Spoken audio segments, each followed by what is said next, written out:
Hello, everybody, and welcome to the Bright Founders Talk at Temi.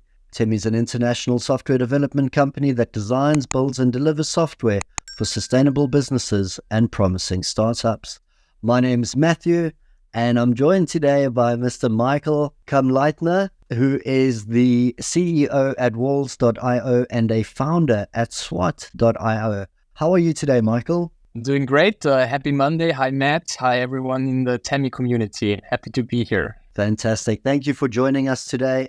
Michael, before we get going, can you give us a brief overview of Walls and SWAT? Yes, of course. I would love to do that. So both companies, both product are software as a service businesses in the social media marketing space. So social media marketing has been a core of my interest since more than 15 years. So it's no big surprise that both companies play on that playing field. Although they're a little bit different, of course, in what they're doing. SWAT.io is a typical social media management tool. So if you're familiar with the space, you can think Buffer, Hootsuite, but just for larger teams, larger companies who are managing usually a big number of social media channels across various platforms and use our tool to have like one place where they can really do all their management work, like community management, customer service, content planning, analysis, and stuff like that. Everything in one dashboard, everything in one place. That's SWAT.io. And my second company, where I'm CEO right now, is Walls.io. Again, it's a social media marketing tool, so I stuck to my roots. Walls.io is all about content aggregation. So we are offering marketers a simple way to collect all the posts, all the buzz on social media channels for a specific hashtag or a topic or a brand, and then allowing those marketers to reuse, curate, cherry pick the content and reuse it on different ways, either on their own website or in a mobile app, or maybe even in the physical space on a TV screen. So social media content aggregation, that is what Walls.io is doing. Wow. Okay. It sounds like something I might actually need for myself. I'm just trying to run Facebook and Instagram, and it's already too much for me. So it sounds like it would come in handy. Yeah, could definitely be. So I would be happy. I mean, you can start a free trial anyway, but hit me up if you need more. Interestingly, both companies are focusing on the B2B space, but especially with Walls.io, we do in fact also have a group of customers who are like prosumers, creators, influencers. So it leaks a little bit into the B2C and creator space, in fact. So yeah, it could be interesting. Fantastic. So I'd like to take a few steps back, and we're going to start off on your journey. I always like to start with where this was born. Is this something you knew what you wanted to do? I think you were in university around the early 2000s. I hope you don't mind me saying, but there wasn't much in the form of social media back then. Thanks, Matt. I remember things like Mixtrits and that being out, but not really much going on. So how did you get into this? What happened? So yeah, thanks, Matt, for calling me out on my age indirectly. No, I don't have any problem with that. I've been around for a while. So I don't want to start in the very early beginnings, but maybe as some sort of background, I learned to be a software developer originally. So I used to code typical web applications, CMS customizations, the boring stuff like WordPress, Typo 3. That's more than almost 20 years ago. My real story starts in 2008, which was when Facebook first announced or published their platform, their API. So for the first time, it was possible for a small independent web developer sitting in his bedroom in Vienna, Austria, that would be me, to create small little applications and put them as iframes onto the Facebook.com platform. And while there were only, I think, less than 1,000 Facebook users in Austria at that time, I found it super interesting. I intuitively understood the potential leverage of what it meant to promote and distribute your applications through those social media platforms. And luckily, I was right. A few years later, Facebook, of course, got big, even in Austria, or also in Austria, which is when this whole social media marketing actually became a business. yeah, and from there, I made the decision to quit my job, founded a small little boutique software agency, and we were among the first, or maybe probably the first in the German-speaking markets to focus on that new area of web development, putting out applications on top of social media APIs. That was mostly Facebook, a little bit of Twitter, as it was called back then, but also other platforms, which probably most of your listeners are too young to remember, like MySpace, for example. MySpace had an API as well back then, and so we were building apps on top of these platforms. Wow. What was that like for you? I mean, with everything sort of coming into play, a new sort of market segment, this is all quite fresh for a lot of people, and you quit your job, you knew what you were going to do. How did that feel? Like 15 years later, it's hard to remember. It was exciting, of course. It was exciting, maybe a bit scary. I must say, a lot of the things and decisions I made back then were not like super strategic or thought through. There was a lot of naive optimism involved when I quit my job. As I mentioned, when I started to be interested in Facebook development, there was simply no market in Austria or in Europe for that matter. And so nobody really cared what we were doing. We were just doing it for the love of it. Only 1 or 2 years later, we got our first paying customers. The business took a while to pick up. So yeah, a lot of optimism, a little bit of patience. And of course, I was also lucky to earn my living while I was doing what I was loving with bread and butter jobs, like I mentioned before, CMS customizations and stuff like that. Wow, that's pretty cool. And then, it must have been weird. You said 1 or 2 years before you started getting your first paying customers. So you were pretty much committed through that journey. And then did it take off nicely from there? Did it grow rapidly? Was it a slow process? Well, at first the agency business, of course, was really tiny. So I actually started. It was two of us, two developers, who basically put our freelance gigs together and said, "Okay, now we are a little agency." And then we hired another developer, but it was always pretty small. It was still quite successful because we hit the sweet spot and were like really the first ones to specialize in that area of social media API and app development. It didn't take off in the sense of you would think of a typical startup that has rocket ship growth or something like that. But it was solid, and after a few years, we were 6 or 7 developers, and this is where we, and me personally, we got interested in. Or let's put it differently. This is when I realized I will not be interested in doing agency work for the rest of my life. Instead, I really wanted to find product ideas that would allow me to build a more scalable business. And luckily, the first product idea, which actually turned out to be Swots.io, came directly out of the agency business. So we've heard from our existing agency customers that there's a need for a management tool, for a social media management tool. And then we built a first crude prototype around that customer request, around that customer need. And again, it was a relatively slow process, also because we are bootstrapped. So we took the revenue, the profit from the agency business, and used that to kickstart the product development, which of course is a great way to start a company, but it usually is much, much slower than a typical venture venture-backed or funded startup, which usually can go much faster. As a bootstrapper, you usually have to be a bit more careful. You always have to finance the next employee, the next developer out of some cash flow. So, which is why the whole creation of the company was a rather steady, organic process.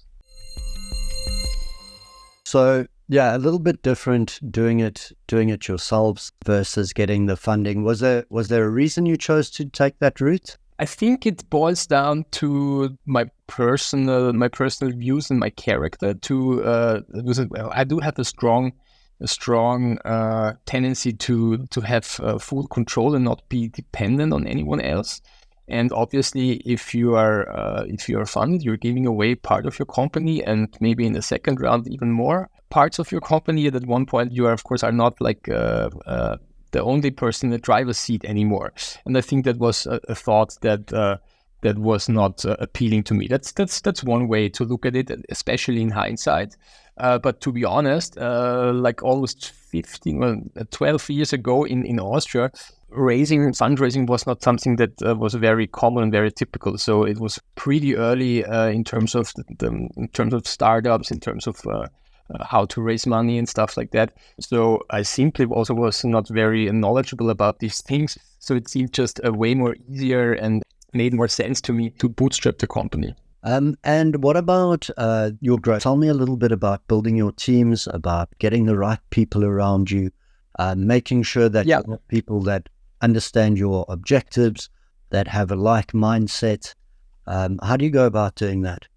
So first of all, maybe that's the best opportunity to make absolutely clear that looking back at this decade-long journey, it was only possible because I was lucky and maybe also sometimes skillful enough to choose the right people to be on my team. A lot of my success or my company's success, of course, was only possible with the right people helping me in the right times. Actually, I'm pretty happy, and I have to say also proud that like a handful of my first employees, my first team members are actually still with me either at SWOT.io or Walls.io. So I think that shows me that I did something right, although sometimes it's not easy to exactly know what I did right.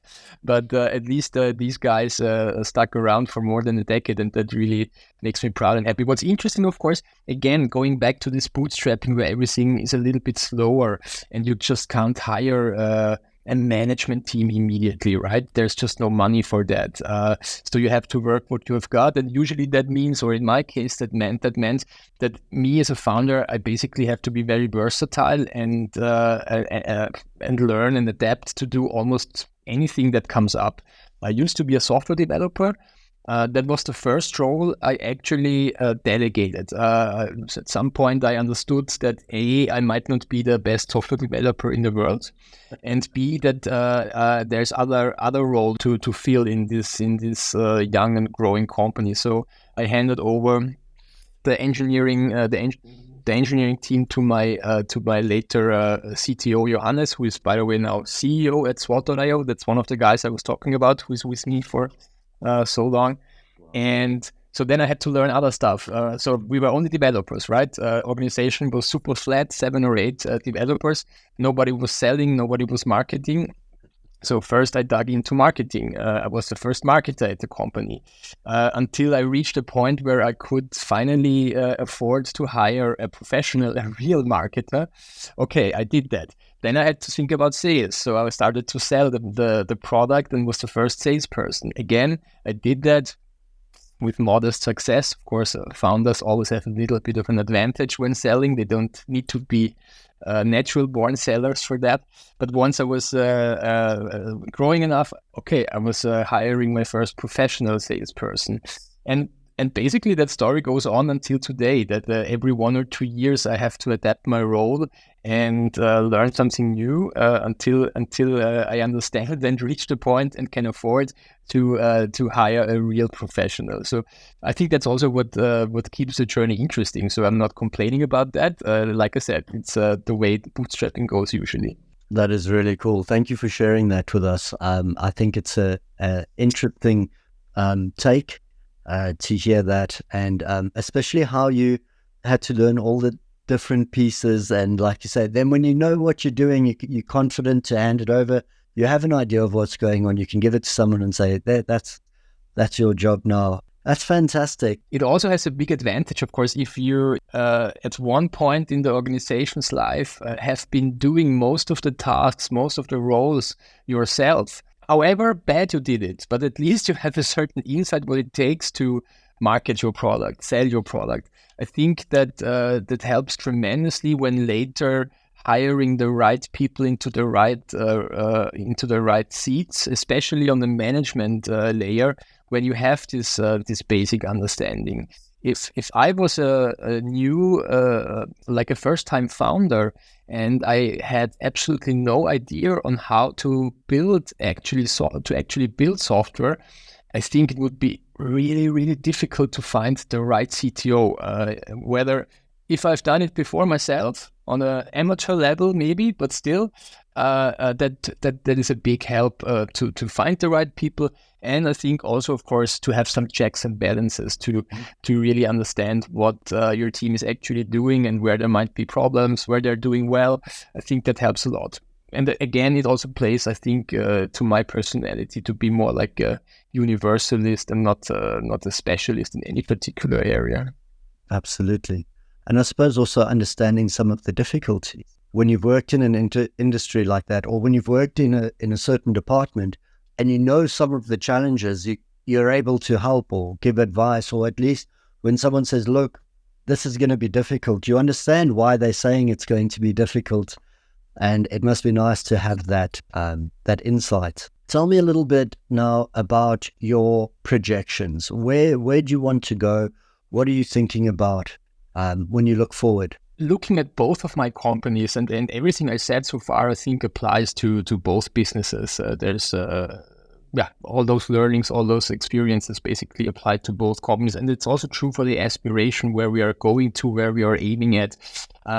Across both companies, we are now at a headcount of, I think, 65. So remembering back when I started as a single freelance founder, that's quite a journey. We are with both companies combined now closing in on having like 10 million of revenue ARR per year. So that is also a tremendous success.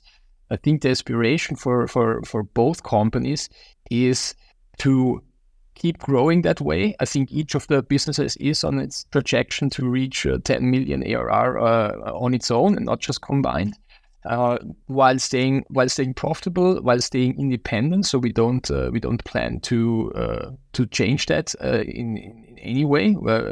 By now, it's not just me who sees the advantages of having full control and independence. I think it's also a big part of why people love to work for both companies. And the only way we can do that, because in both companies, in both cases, we have, of course, super strong competition. Social media marketing is not a new category. It used to be like more than 10 years ago when we started.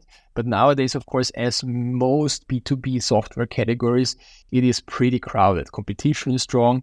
Some of the competition, of course, is very well funded, which makes it, of course, even more challenging to compete.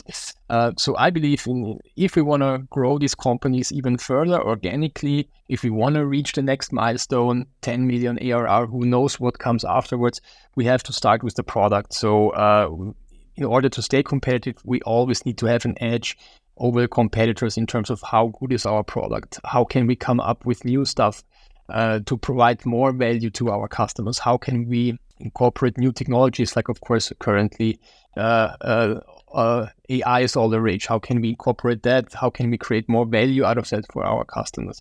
That's what we will keep doing, and I'm very optimistic. I'm almost sure that if we continue working that way, that we will be able to hit the next milestones. If you don't mind, I'd like to talk a little bit about your keeping a balance. Perhaps some people call it a work-life balance, some people call it a work-work balance. With everything that you went through, you must have been pretty busy in the beginning, learning about different aspects of the business, different aspects of what you were doing. Must have kept you quite up late at night. How do you manage to find time for yourself? How do you manage to justify the work that you're putting in and the rewards that you're getting? That's a great question and an important one, which maybe sometimes gets not enough attention. At least in the early years of many founders, I guess it doesn't get enough attention. At least that was true for me. Look, maybe like I've hinted at before, our two companies, my two companies, the brands, they have been developed and started quite organically out of the agency business, and there was not a huge master plan behind that. To be honest, I didn't set out to create two successful SaaS companies. I set out to create little mini Facebook applications, right? 12 years ago. So that was not really the master plan. And of course, I'm super thankful and I feel blessed that it worked out 2 times. But of course, it's not just a blessing, it's also a curse. At one point, I woke up having to lead the life of a two-time CEO. And as you said, that comes with a lot of stress, a lot of responsibility. And it took me probably too long. So in hindsight, you're always smarter. And with most big decisions, I would say that in hindsight, you would say like, I should have done that earlier. But it is what it is. In 2019, I think, I finally realized I had this like 2-week vacation or soul-searching trip, actually, where I was just sitting. I was driving in a car across Spain for 2 weeks and was just thinking, what should I do with my career, with my companies? And once I was thinking about it, it became pretty clear that sitting in 2 CEO seats is not the right thing. I mean, there might be people like, I don't know, Elon Musk or whatever crazy person you can think of who can run 10 companies at the same time. But for most people, that's just not a very good idea. Yeah. So in fact, to me, I had that realization, and I understood. But of course, from the outside and in hindsight, it's obviously clear that having this dual role was neither good for my whatever you want to call it, balance, but it was mostly not good for the companies because it simply put a huge bottleneck on both companies and limited the growth and the velocity of growth in both companies. So once I understood that, I made some adaptations. Of course, these things take a while. Over the course of almost 2 years, set up a management team at SWOT.io consisting of my then CTO, for example. And I was able to hand over the operational duties from one company to this management team, which really helped both companies to have a focused management team, which really can put all their time into one company, one product, and not just switch around between two all the time. And of course, it also made a big difference for myself. Being able to be there for one company full time made a big difference. More focus. It helped me to reorganize my work schedule and bring my working hours down to I would say, acceptable level. And that was really the biggest decision for me in the last few years. There's of course other things that you learn over the years, and that I think it's a very individual and personal thing, like making sure that you have enough time blocked on your calendar for health and sports. Put it on the calendar. I now have my workout put on the calendar, and that makes it much more likely that it happens. I also have a rule established since a few years, and I must say I'm mostly disciplined enough to adhere to the rule that I don't work on the weekends. I might work longer hours than many or most people during the week, but I have a very strict no work policy on the weekend, except for super emergencies, which luckily don't happen a lot. And that helps also. So I think everyone has to find their sweet spot, whether it's whether you call it work-life balance or you call it some simple rules that make yourself a better manager and also a better person and more able to enjoy your whole life. Wow, that's pretty cool. Before we go, I just want to ask you, is there anything else that maybe we've skipped over? Anything you'd like to add? Anything you'd like to tell us about your companies that people can look out for or get involved with? Yeah, sure. I mean, thanks. First of all, thanks for the opportunity to talk to your community. I didn't come here with a sales pitch or with the goal to pitch my product. Of course, anybody who is looking for either a social media management tool or a social media content hub, social media content aggregator, is very welcome to visit our websites or just shoot me an email, michael@walls.io. So I have nothing more to pitch. That's it from my side. Yeah. Awesome, Michael. Well, look, we'll definitely be keeping our eye on you, and we want to thank you as well for taking time out of your schedule to be with us today. Some really insightful stuff. Running two companies, it's a crazy thing, and your journey is very, very interesting what you went through. So thank you for sharing that with us. You're very welcome, Matt. Thanks for having me, and everybody listening to the podcast and thinking about or just starting their own business. I wish you all the best. It's an exciting journey. Good luck.